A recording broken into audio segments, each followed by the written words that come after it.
بسم اللہ الرحمن الرحیم۔ تمام تعریفیں اللہ سبحانہ و تعالیٰ کے لیے جو وحدہ لا شریک ہے، ہمیشہ سے ہے اور ہمیشہ رہے گا۔ السلام علیکم ورحمۃ اللہ وبرکاتہ۔ برز آف لائف کے پیارے دوستو، ہم امید کرتے ہیں کہ آپ خیریت سے ہوں گے اور ہماری دعا ہے کہ اللہ تعالیٰ آپ کے ساتھ ہمیشہ خیر و عافیت کا معاملہ فرمائے۔ آج بابا جی اشفاق احمد سیریز میں جو عنوان ہے وہ ہے ترقی کا ابلیسی ناچ۔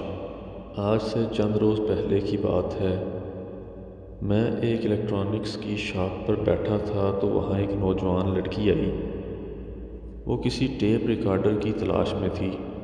دکاندار نے اسے بہت اعلیٰ درجے کے نئے نویلے ٹیپ ریکارڈر دکھائے، لیکن وہ کہنے لگی مجھے وہ مخصوص قسم کا، مخصوص میڈ کا، مخصوص نمبر والا ٹیپ ریکارڈر چاہیے۔ دکاندار نے کہا بی بی یہ تو اب تیسری جنریشن ہے اس ٹیپ ریکارڈر کی، اور جو اب نئے آئے ہیں وہ اس کی نسبت کارکردگی میں بہت زیادہ بہتر ہیں۔ لڑکی کہنے لگی کہ یہ نیا ضرور ہے لیکن میرا تجربہ یہ کہتا ہے کہ یہ اس سے بہتر نہیں۔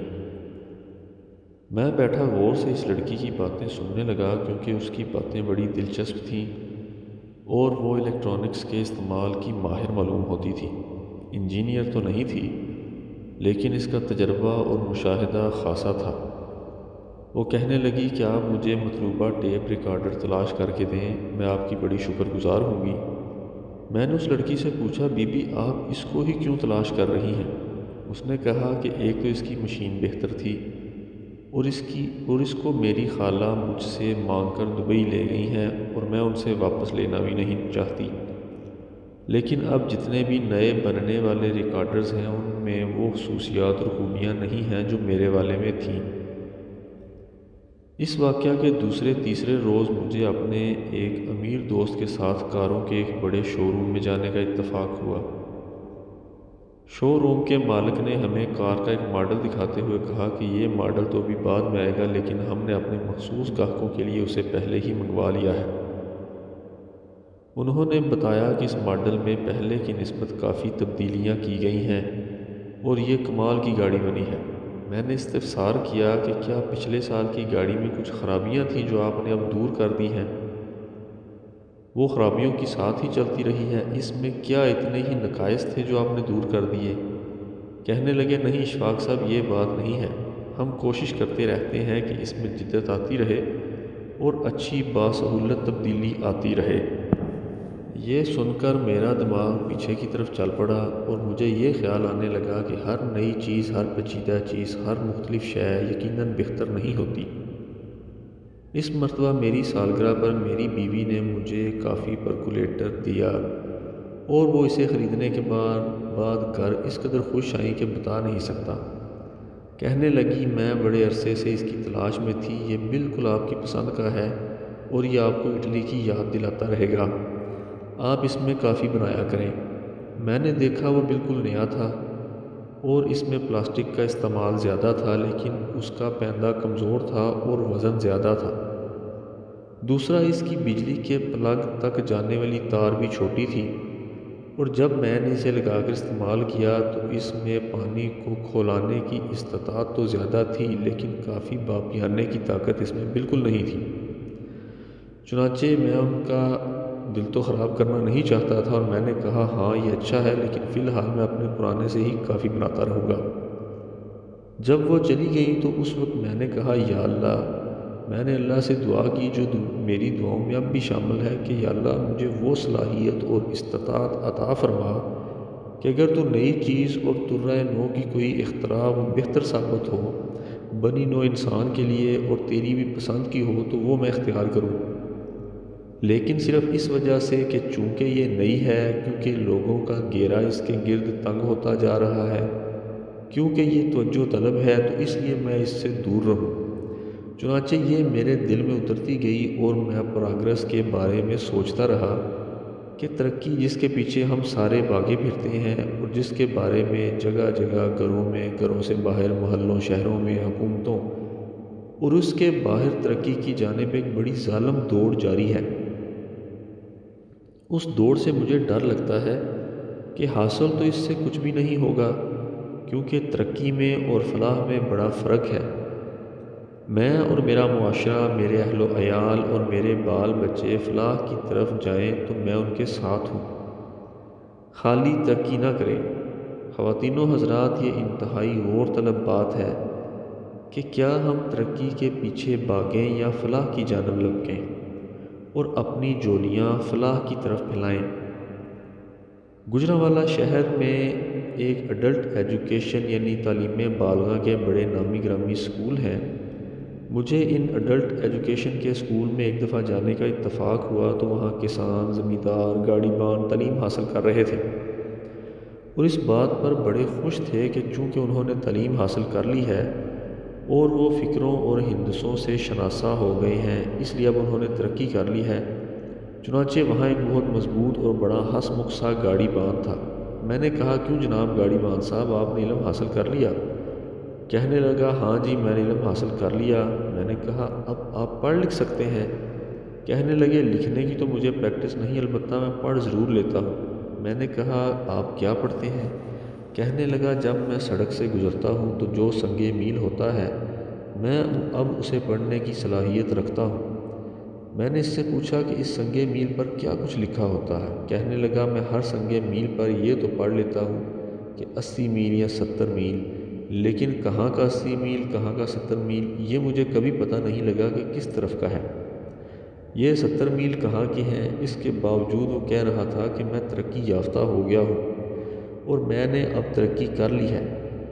یہ اس قسم کی ترقی ہے، یہ راہ میں نئی چیز ہونے کے باوجود بڑی حائل ہوتی ہے۔ میں اس پر کافی حد تک سوچتا اور غور کرتا رہتا ہوں کہ اے میرے اللہ، کیا ہم نئی شے کو، ہر ماڈرن چیز کو اپنا لیں؟ یہ تو وہ تھا جو گزشتہ دنوں میرے ساتھ پیش آیا اور میں نے اس کی دعا کی کہ یا اللہ، میں تجھ سے اس بات کا آرزو مند ہوں کہ کچھ پرانی چیزیں جو ہیں میں ان کا ساتھ دیتا رہوں۔ مثلاً میں پرانی زمین کا ساتھ دیتا رہوں، میں پرانے چاند ستاروں کا ساتھ دیتا رہوں۔ اے اللہ، میں اپنے پرانے دین کے ساتھ وابستہ رہوں، اور یا خدا، میری بیوی سے جو 38 سال پرانی شادی ہے، میری آرزو ہے کہ وہ بھی پرانی ہی رہے اور اسی طرح چلتی رہے۔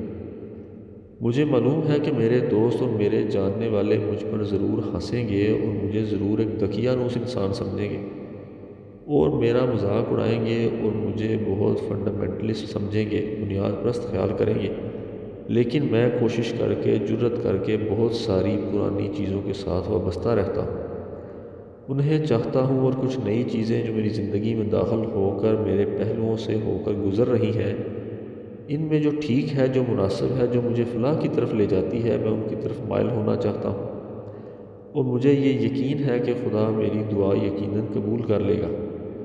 جہاں تک تبدیلی کا تعلق ہے تو اس حوالے سے اگر آپ غور کریں تو ایسی کوئی تبدیلی آئی ہی نہیں یا آتی نہیں جیسی کہ آنی چاہیے۔ اگر آپ تاریخ کے طالب علم بھی ہیں تو یقیناً آپ تاریخ کے بارے میں بہت کچھ جانتے ہیں۔ آپ نے ضرور پڑھا ہوگا یا کسی داستان گو سے یہ کہانی سنی ہوگی کہ پرانے زمانے میں جب شکاری جنگل میں جاتے تھے تو شکار کرتے تھے کسی ہرن، نیل گائے کا یا کسی خونخوار جانور کا، تو وہ ڈول اور تاشے بجاتے تھے اور اونچی اونچی گھنی فصلوں میں نیچے نیچے ہو کر چھپ کر اپنے ڈول اور تاشے کا دائرہ تنگ کرتے جاتے تھے، اور اس دائرے کے اندر شکار گھبرا کر، بے چین ہو کر، تنگ آ کر بھاگنے کی کوشش میں پکڑا جاتا تھا اور دبوچ لیا جاتا تھا۔ ان کا یہ شکار کرنے کا ایک طریقہ تھا۔ ہاتھی سے لے کر خرگوش تک اسی طرح سے شکار کیا جاتا تھا۔ یہ طریقہ چلتا رہا اور وقت گزرتا رہا۔ خواتین و حضرات، بڑی عجیب و غریب باتیں میرے سامنے آ جاتی ہیں اور میں پریشان بھی ہوتا ہوں، لیکن شکر ہے کہ میں انہیں آپ کے ساتھ شیئر بھی کر سکتا ہوں۔ میرے ساتھ ایک واقعہ یہ ہوا کہ میں نے سینما میں ٹی وی پر اور باہر دیواروں پر کچھ اشتہار دیکھے۔ کچھ اشتہار متحرک تھے اور کچھ ساکن، کچھ بڑے بڑے اور کچھ چھوٹے چھوٹے تھے۔ میں کھڑا ہو کر ان کو غور سے دیکھنے لگا کہ یہ پرانی شکار پکڑنے کی جو رسم ہے وہ ابھی تک معدوم نہیں ہوئی، ویسی کی ویسی ہی چل رہی ہے۔ پہلے ڈول تاشے بجا کر، شور مچا کر، رولا ڈال کے شکاری اپنے شکار کو گھیرتے تھے اور پھر اس کو دبوچ لیتے تھے۔ اب جو اشتہار دینے والا ہے وہ ڈول تاشا بجا کے اپنے سلوگن، نعرے، دعوے بیان کر کے شکار کو گھیرتا ہے۔ شکار بیچارہ تو معصوم ہوتا ہے، اسے ضرورت نہیں ہے کہ میں یہ مخصوص صابن خریدوں یا پاؤڈر خریدوں، اسے تو اپنی ضرورت کی چیزیں چاہیے ہوتی ہیں، لیکن چونکہ وہ شکار ہے اور پرانے زمانے سے یہ رسم چلی آ رہی ہے کہ اس کا گراؤ کس طرح سے کرنا ہے، تو بظاہر تو تبدیل ہو گئی ہے، لیکن بباطن اس کا رخ اور اس کی سوچ ویسی کی ویسی ہے۔ آپ نے دیکھا ہوگا، آپ خود روز شکار بنتے ہیں، میں بنتا ہوں، اور ہم اس نرغے اور دائرے سے نکل نہیں سکتے۔ پھر جب ہم شکار کی طرف پکڑے جاتے ہیں اور چیختے چلاتے ہیں تو پھر اپنے ہی گھر والوں سے پنجرے کے اندر آ جانے کے بعد لڑنا شروع کر دیتے ہیں اور اپنے ہی عزیز و اقارب سے جھگڑا کرتے ہیں کہ تمہاری وجہ سے خرچہ زیادہ ہو رہا ہے۔ دوسرا کہتا ہے نہیں، تمہاری وجہ سے یہ مسئلہ ہو رہا ہے، حالانکہ ہم تو شکاری کے شکار میں پھنسے ہوئے لوگ ہیں۔ اگر ہم یہ سمجھتے ہیں کہ ترقی ہو گئی ہے اور وہ شکار کا پرانا طریقہ گزر چکا ہے، تو میں سمجھتا ہوں اور آپ سے درخواست کرتا ہوں کہ یہ کام ترقی کی طرف مائل نہیں ہوا ہے، بلکہ ہم اسی نہج پر اور اسی ڈب پر چلتے جا رہے ہیں۔ جیسا کہ میں نے بتایا کہ ایسے عجیب و غریب واقعات میرے ساتھ وقوع پذیر ہوتے رہتے ہیں اور میں ان پر حیران بھی ہوتا رہتا ہوں، اور کہیں اگر انہیں جب ڈسکس کرنے کا مناسب موقع نہیں ملتا تو میں آپ کی خدمت میں پیش کر دیتا ہوں۔ پھر مجھے کئی خطوط ملتے ہیں اور لوگ خط لکھنے والے مجھے راست اور درست قدم اٹھانے پر مائل کرتے ہیں۔ میں آپ سب کا شکر گزار ہوں۔ بادشاہت کے زمانے اور اس سے پہلے پتھر اور دھات کے زمانے سے لے کر آج تک جتنے بھی ادوار گزرے، غلاموں کی تجارت کو بہت بڑا فعل سمجھا جاتا رہا ہے۔ لوگ غلام لے کر جہازوں میں پھرتے تھے، انہیں بالآخر فروخت کر کے اپنے پیسے کھڑے کر کے چلے جاتے تھے، اور اس سے بڑا اور کیا دکھ ہوگا کہ انسان بکتے تھے اور کہاں سے کہاں آ کر بکتے تھے، اور وہ اپنے نئے مالکوں کے پاس کیسے رہ جاتے تھے۔ یہ ایک بڑی دردناک کہانی ہے کہ مہاراجوں کی حکومت میں داسیاں بکتی تھیں اور مندروں میں ناچ اور پوجا پاٹ کرتی تھیں۔ یہ داسیاں دور دراز سے چل کر آتی تھیں، انہیں زیادہ تر مندروں میں رکھا جاتا تھا۔ کپل وستو کے راجا شدودن کا بیٹا سداک، جو اپنے باپ کو بہت ہی پیارا تھا اور وہ بعد میں مہاتما بدھ کے نام سے مشہور ہوا، اس کا دل لگانے کے لیے اس کے باپ نے 1000 لونڈیاں خرید کے محل میں رکھی تھیں، تاکہ صاحبزادے کو دکھ، غم، بیماری، بڑھاپے اور موت سے آشنائی نہ ہو۔ یہ لونڈیاں شہزادے کا دل بہلاتی تھیں اور یہ رسم پہلے سے ہی چلتی آ رہی تھی، حتیٰ کہ ایک وقت ایسا بھی آیا کہ اس بات کی تاریخ گواہ ہے کہ ایک جلیل القدر پیغمبر، اور ان کے والدین بھی پیغمبر تھے، وہ دنیا کے حسین ترین شخص تھے، وہ بھی بک گئے۔ میں یہ حضرت یوسف علیہ السلام کی بات کر رہا ہوں، ان کی بھی باقاعدہ بولی لگی تھی۔ یہ دردناک کہانیاں چلی آتی رہی ہیں اور ایسے واقعات مسلسل ہوتے رہے ہیں۔ حضرت عیسیٰ علیہ السلام، حضرت موسیٰ علیہ السلام کے زمانے میں غلامی کا دور اور رسم بھی تھی۔ غلامی اور انسانی تجارت کے خلاف سب سے پہلی آواز جو اٹھی وہ نبی کریم حضرت محمد مصطفیٰ صلی اللہ علیہ وسلم کی تھی۔ آپ صلی اللہ علیہ وآلہ وسلم نے فرمایا کہ یہ نہایت کبیر رسم ہے، چلتی تو زمانوں سے آ رہی ہے اور اسے پورا کا پورا روکنا بہت مشکل ہو جائے گا، لیکن میں درخواست کرتا ہوں کہ جب بھی موقع ملے تو چلو اپنے 100 غلاموں میں سے کسی ایک غلام کو رہا اور آزاد کر دیا کرو، اللہ تمہارے لیے زیادہ آسانیاں پیدا کرے۔ پھر جب کسی سے کوئی گناہ کبیرہ سرزد ہو جاتا تو آپ صلی اللہ علیہ وسلم فرماتے کہ سب گناہ معاف ہو جائیں گے اگر تم یہ غلام آزاد کر دو۔ اگر وہ شخص کہتا کہ حضور میں تو غریب آدمی ہوں، میرے پاس کچھ نہیں، تو آپ نے فرمایا غلام کسی سے قسطوں پر لے لو، کوئی 5 روپے مہینہ، 3 روپے مہینہ ادا کرتے رہنا، لیکن غلام آزاد کر دو۔ یہ غلامی کی ایسی کبھی رسم تھی جس سے انسان آہستہ آہستہ نکلنے کی کوشش کرتا رہا، لیکن پھر امریکہ میں تو اس نے باقاعدہ کھیل کی صورت اختیار کر لی۔ افریقہ سے غلاموں کے جہاز بھر بھر کر لائے جاتے تھے اور ان افریقی لوگوں کو امریکہ کے شہروں میں فروخت کر دیا جاتا تھا۔ آپ نے 7 قسطوں میں چلنے والی فلم روٹس تو دیکھی ہی ہوگی۔ اس کو دیکھ کر پتہ چلتا ہے کہ گورے کس کس طریقے سے کیسے ظلم و ستم کے ساتھ کالے غلاموں کو لا کر منڈیوں میں فروخت کرتے تھے۔ چند دن پہلے کی بات ہے، یہ دکھ جو ذہن کے خانے میں موجود ہے، اسے لے کر میں چلتا رہتا تھا جیسا کہ آپ بھی چلتے رہتے ہیں، تو مجھے ایک انٹرویو کمیٹی میں بطور سبجیکٹ ایکسپرٹ رکھا گیا۔ میں وہاں چلا گیا اس کمیٹی میں کل 8 افراد تھے اور وہ 8 افراد کا پینل تھا جس میں خواتین اور مرد بھی تھے، اور وہاں ایک ایک کر کے کینڈیڈیٹ آ رہے تھے اور ہم ان سے سوال کرتے تھے۔ براڈ کاسٹنگ اور لکھنے کھانے کے حوالے سے سوال پوچھنا میرے ذمہ تھا۔ وہ بہت بڑا انٹرویو ہر ایک سے لیا جا رہا تھا۔ وہاں کسی صاحب نے باہر سے آ کر مجھے کہا کہ ایک صاحب آپ سے ملنے آئے ہیں۔ گھر سے انہیں پتہ چلا کہ آپ یہاں ہیں تو یہاں پہنچ گئے۔ میں اپنے دیگر کمیٹی کے ارکان سے اجازت لے کر اور معذرت کر کے باہر گیا کہ براہ کرم ذرا دیر کے لیے اس انٹرویوز کے سلسلے کو روک لیا جائے۔ میں حال میں ان صاحب سے ملنے کے لیے گیا۔ وہ صاحب ملے، بات ہوئی اور وہ چلے گئے۔ لیکن میں تھوڑی دیر کے لیے حال میں ان امیدواروں کو دیکھنے لگا جو بڑی بے چینی کی حالت میں اپنی باری آنے کا انتظار کر رہے تھے، اور جو باری بگتا کے باہر نکلتا تھا اس سے بار بار پوچھتے تھے کہ تم سے اندر کیا پوچھا گیا اور کس کس قسم کے سوال ہوئے ہیں، اور ان باہر بیٹھے امیدواروں کے چہروں پر تردد اور بے چینی اور اضطراب عیاں تھا۔ میں کھڑا ہو کر ان لوگوں کو دیکھتا رہا اور حیران ہوتا رہا کہ اگلے زمانے میں تو لونڈی غلام بیچنے کے لیے منڈی میں تاجر باہر سے لایا کرتے تھے۔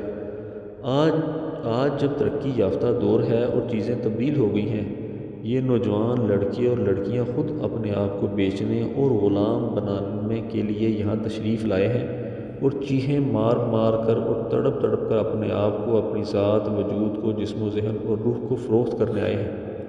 اور جب انٹرویو میں ہمارے سامنے حاضر ہوتے ہیں اور کہتے ہیں سر میں نے یہ کمال کا کام کیا ہے، میرے پاس یہ سرٹیفکیٹ ہے میرے پرانے مالک کا جس میں لکھا ہے کہ جناب اس سے اچھا غلام اور کوئی نہیں، اور یہ لونڈی اتنے سال تک خدمت گزار رہی ہے اور ہم اس کو پورے نمبر دیتے ہیں اور اس کی کارکردگی بہت اچھی ہے، اور سر اب آپ خدا کے واسطے ہمیں رکھ لیں اور ہم خود کو آپ کے سامنے پیش کرتے ہیں۔ میں سوچتا ہوں کہ کیا وقت بدل گیا، کیا انسان ترقی کر گیا، کیا آپ اور میں اس کو ترقی کہیں گے کہ کسی معیشت کے بوجھ تلے، کسی اقتصادی وزن تلے ہم اپنے آپ کو خود بیچنے پر مجبور ہو گئے ہیں؟ اپنی اولاد کو اپنے ہاتھوں لے جا کر یہ کہتے ہیں کہ جناب اس کو رکھ لو، اس کو لے لو اور ہمارے ساتھ سودا کرو کہ اس کو غلامی اور اس کو لونڈی گیری کے کتنے پیسے ملتے رہیں گے۔ یہ ایک سوچ کی بات ہے اور ایک مختلف نوعیت کی سوچ کی بات ہے۔ اس پر غور کیجیے اور مجھے بالکل منع کیجیے کہ خدا کے واسطے ایسی سوچ آئندہ میرے آپ کے ذہن میں نہ آیا کرے، کیونکہ یہ کچھ خوشگوار سوچ نہیں ہے۔ کیا انسان اس کام کے لیے بنا ہے کہ وہ محنت و مشقت اور تردد کرے اور پھر خود کو ایک پیکٹ میں لپیٹ کے اس پر خوبصورت پیکنگ کر کے گوٹا لگا کے پیش کرے کہ میں فروخت کے لیے تیار ہوں؟ یہ ایسی باتیں ہیں جو نظر کے آگے سے گزرتی رہتی ہیں، اور پھر یہ خیال کرنا اور یہ سوچنا کہ انسان بہت برتر ہو گیا ہے۔ برتر تو وہ لوگ ہوتے ہیں جو اپنے ارد گرد کے گرے پڑے لوگوں کو سہارا دے کر اپنے ساتھ بٹھانے کی کوشش کرتے ہیں، اور وہی قومیں مضبوط اور طاقتور ہوتی ہیں جو تفریق مٹا دیتی ہیں۔ دولت، عزت، اولاد، یہ سب خدا کی طرف سے عطا کردہ چیزیں ہوتی ہیں، لیکن عزت نفس لوٹانے میں، لوگوں کو برابری عطا کرنے میں، یہ تو وہ عمل ہے جو ہمارے کرنے کا ہے، اور اس سے ہم پیچھے ہٹتے جاتے ہیں اور اپنی ہی ذات کو معتبر کرتے جاتے ہیں۔ ایک دفعہ ہمارے بابا جی کے ڈیرے پر ایک نوجوان سا لڑکا آیا۔ وہ بیچارہ ٹانگوں سے معذور تھا اور اس نے ہاتھ میں پکڑنے اور وزن ڈالنے کے لیے لکڑی کے 2 چوکھٹے سے بنوا رکھے تھے۔ وہ بابا جی کو ملنے، لنگر لینے اور سلام کرنے آیا کرتا تھا۔ میں وہاں بیٹھا تھا اور اسے دیکھ کر مجھے بہت تکلیف ہوئی، اور چونکہ بابا جی کے سامنے ہم آزادی سے ہر قسم کی بات کر لیا کرتے تھے، اس لیے میں نے کہا بابا جی آپ کے خدا نے اس آدمی کے لیے کچھ نہ سوچا؟ یہ دیکھیے نوجوان ہے، اچھا لیکن صحت مند ہے۔ بابا جی نے ہنس کے کہا سوچا کیوں نہیں سوچا، بلکہ بہت زیادہ سوچا، اور اس آدمی ہی کے لیے تو سوچا۔ میں نے کہا جی کیا سوچا اس آدمی کے لیے؟ کہنے لگے اس کے لیے تم کو پیدا کیا، کتنی بڑی سوچ ہے اللہ کی، اب یہ ذمہ داری تمہاری ہے۔ میں نے کہا جی آئندہ سے ڈیرے پر نہیں آنا، یہ تو کندھوں پر ذمہ داریاں ڈال دیتے ہیں۔ دوسروں کے لیے سوچنا تو فلاح کی بات ہے، اور یہ ترقی جسے ہم ترقی سمجھتے ہیں، یا وہ ترقی جو آپ کے ہمارے ارد ابلیسی ناچ کر رہی ہے، یا وہ ترقی جو آپ کو خوفناک ہتھیاروں سے سجا رہی ہے، اس سے ترقی تو نہیں کہا جا سکتا۔ آج سے کچھ عرصہ پہلے آپ جانتے ہیں کہ اس دنیا میں 2 سپر پاورز تھیں اور ان کا آپس میں بڑا مقابلہ رہتا تھا۔ وہ کاغذی جنگ لڑتے تھے اور الیکٹرانک کی لڑائی لڑتے ہوئے آپس میں ہمیشہ ایک دوسرے کا تقابل کرتے تھے۔ ایک دوسروں کو یہ تانا دیتی تھی کہ میں تجھ سے بڑی سپر پاور ہوں، اور دوسری پہلی کو اپنی سپر پاور بنوانے کے چکر میں رہتی تھی۔ ہم 5 سیکنڈ کے اندر 1 ملین انسان ہلاک کر سکتے ہیں، اس لیے ہم بڑی سپر پاور ہے۔ اس کے علاوہ انہوں نے کبھی تقابلی مقابلہ میں یہ معاملہ اور کسی بات پر فخر ہی نہیں کیا تھا۔ تو کیا انسانیت اس راہ پر چلتی جائے گی جو علم ہمیں پیغمبروں نے عطا کیا ہے، جو باتیں انہوں نے بتائی ہیں، وہ صرف اس وجہ سے پیچھے ہٹتی جائیں گی کہ ہم نئی چیزیں اور نئے لوگوں کو حاصل کرتے چلے جا رہے ہیں۔ بہرکیف یہ دکھ کی باتیں ہیں۔ خدا آپ کو آسانیاں عطا فرمائے اور آسانیاں تقسیم کرنے کا شرف عطا فرمائے۔ اللہ حافظ۔